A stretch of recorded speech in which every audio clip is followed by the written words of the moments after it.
Before we get started, is there anything anybody need to say?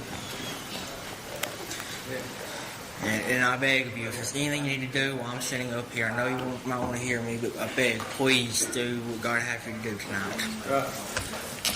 But if you will, turn to Isaiah 55, 8 and 9 to start.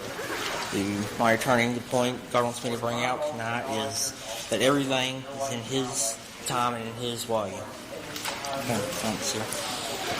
It says in verse 8 and 9, "For as my thoughts are not your thoughts, neither are your ways my ways, saith the Lord. For as the heavens are higher than the earth, so are my ways higher than your ways, and my thoughts than your thoughts." And the message God has given me to say is that we may not understand why He gives us burdens to do things, especially at times we may not seem like we understand, like during singing or during the preaching or any other time, or in burdens we don't think we can do. Just like I can't count the number of times I told God, "There's no way I can do this," and I worried that I didn't have enough to say and everything else. But as it got closer, God revealed to me that I didn't have to have all the things. I didn't have to have all the words that He was giving me right now, just as He's doing at this moment. So, just ask the God, Lord, as the next verse He gave me in Matthew 21:22. Ask and all things whatsoever you shall ask in prayer, believing you shall receive. So just as I am begging Him for the ability to even speak right now, just ask Him for the courage to do whatever it is, no matter how small or how big. He wants just the courage to stand up.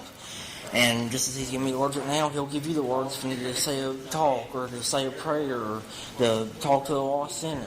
Whatever it is, He'll give you the power. And just the thought He's placed on me is just, I beg each of you, every one of you, please, anything He gives you, do it. Because you don't know how important what He might have for you is. It may be something simple, but He may turn it into something big. We don't know. And I'm glad we don't, because I'd go crazy if I knew. But just as it says, His ways are higher than our ways, and His time is not our time.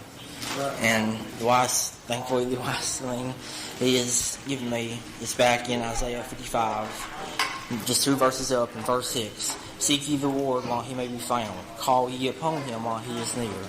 And I just realized how blessed and how precious it is that we actually have the burdens from God, because it may become a time, and I believe, especially considering all the words that we've had from the message from the other brothers, this revival and even before, that our freedom of religion may be coming to an end in America or in the entire world. And we don't know. So I just beg of you, no matter what it is, if God gives you a burden, follow it. And He will give you the courage and the words to say.